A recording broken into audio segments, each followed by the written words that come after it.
Hi there, welcome. I'm Sarah with Chart Your Course, and today I am going to be talking about Chapter 1, Section 1, Principles of Miracles, the first five principles that are listed in the chapter. And so tuck in. Hopefully you have your text in front of you. Maybe you have it pulled up on your screen, a nearby screen. But worry not. We will go over all five of the first principles, and I'll be breaking down my interpretation of them, and hopefully it'll be helpful to you in your study of the course. So, Principle 1, which remind us that there is no order of difficulty in miracles.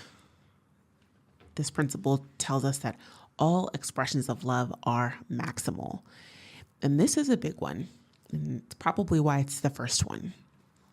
So if we're just getting into the text here, we then have a baseline floor of understanding that every expression of love isn't really quantifiable. Whether we judge it to be small, whether we judge it to be big, or somewhere in between, all of the expressions of it are true and maximal. And so love, in all the ways it can be seen, it can be felt, expressed, understood, communicated, it's always the fullest version of itself. And so I kind of likened it to if you fill a shark tank full of water from the ocean, does that make the water any less of what it is, which is of the ocean?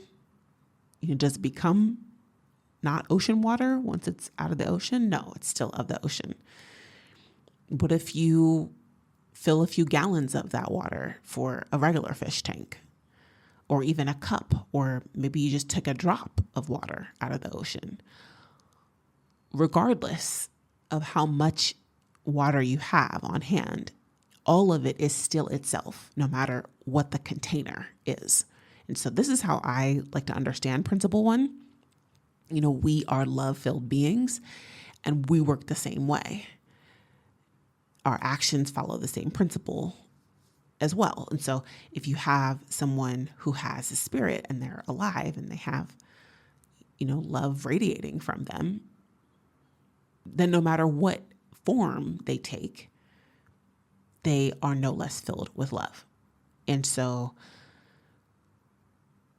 our judgment of bigness or smallness or enoughness, it always ends up being irrelevant as it pertains to miracles.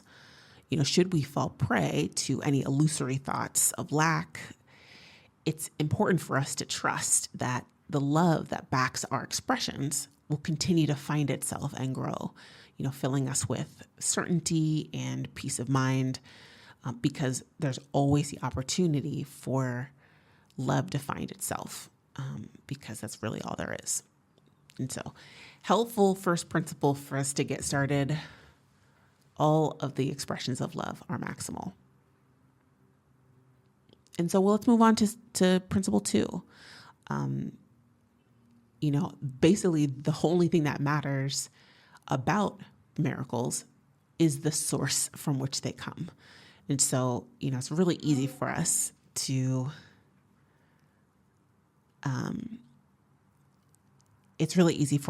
get caught up in feeling dependent upon miracles, especially once we've attuned ourselves to observing their effects.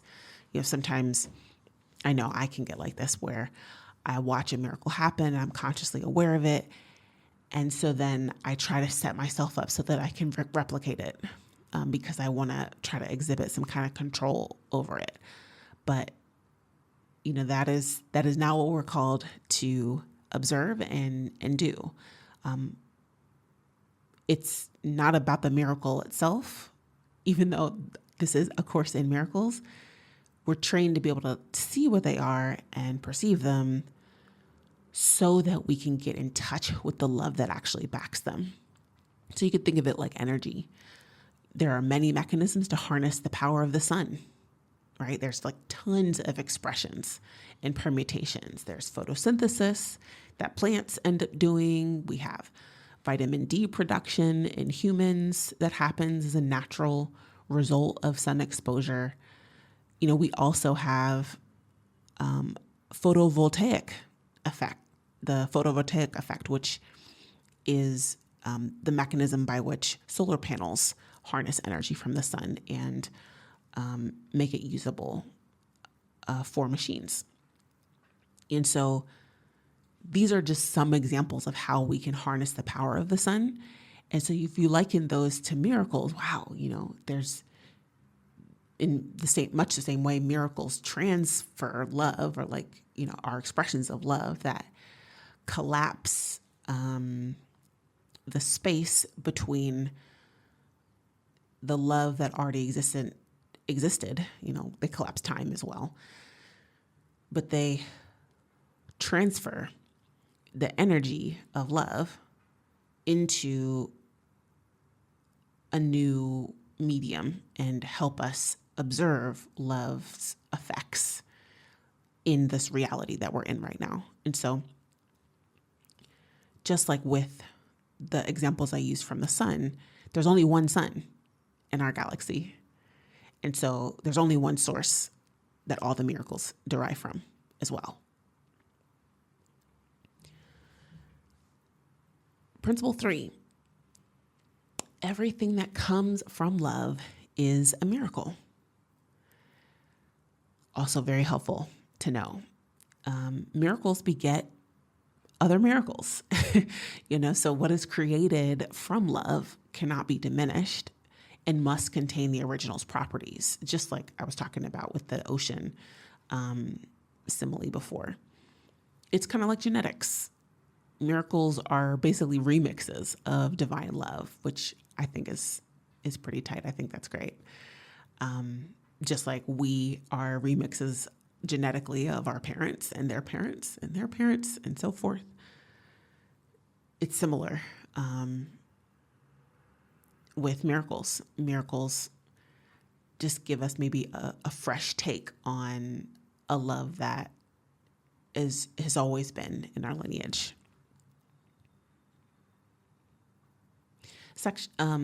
Principle 4, you will be told all you need to know. Now, hey, this one had me thinking, now wait a minute, because this is the first time we get the insight that's a bit of foreshadowing about the instructions to come. It's very exciting. It's a very exciting principle. Because this principle tells us that we're going to actually be directed about all we need to know from God, the giver of life. It's pretty epic. Actually, it's very bold to state that. Okay, so we're learning about miracles. We understand what they are. Okay, they're maximal expressions of love. All that matters is their source. Okay, but we're going to actually hear from the source directly. We're going to get the direct line, the direct connect. Okay, well, I'm listening. And so this leads us to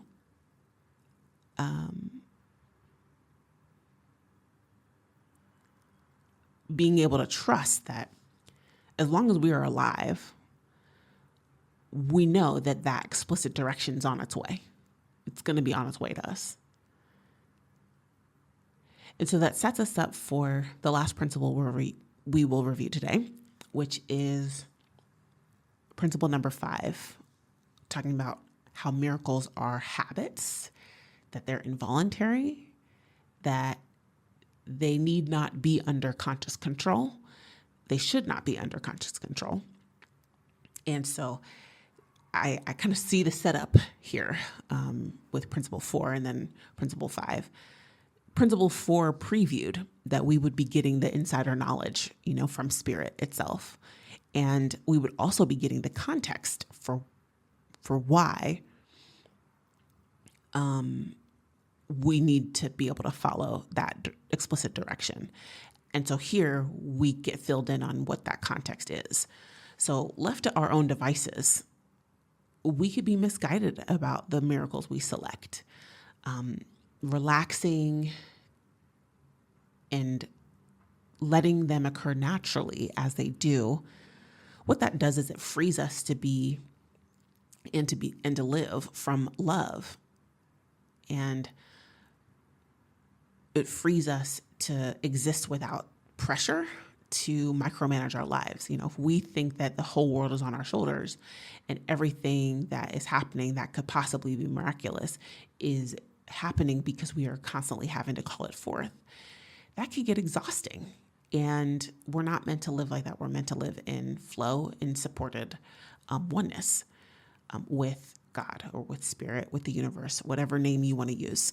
And so we're notified up front in the introduction of A Course in Miracles that the only choice we have in taking this, quote, required course is choosing what parts of the course we want to take at a given time.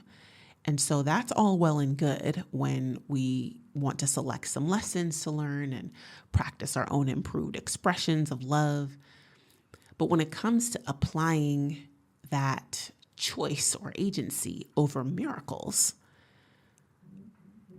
the agency gets a little distorted because our consciously selected miracles, as we read, can be misguided.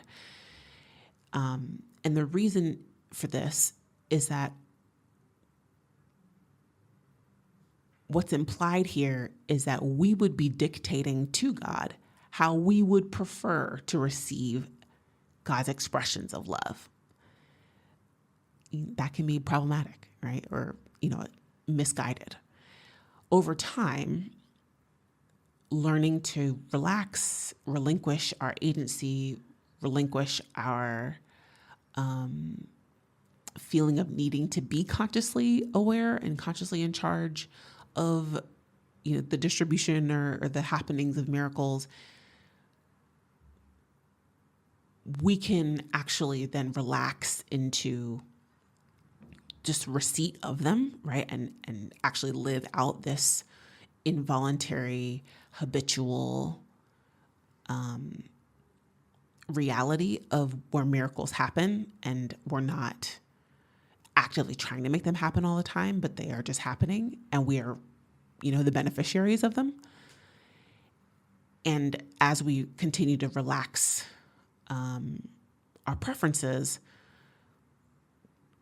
and we allow Spirit's direction to guide us on the right path of action, we then get the joy of being able to witness miracles unfold consistently and all the time. But then we are free of the burden of having to feel like we need to manage them. And so those are some of my takeaways for the first 5 principles of miracles. I hope that that's helpful. And I've been Sarah. Just chart your course. And I will see you next time.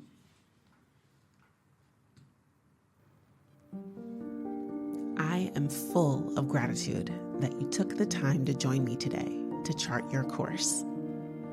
This episode is just one method of accomplishing the task mentioned in Chapter 5, Section 1 in A Course in Miracles: to invite people to the Holy Spirit however they recognize it.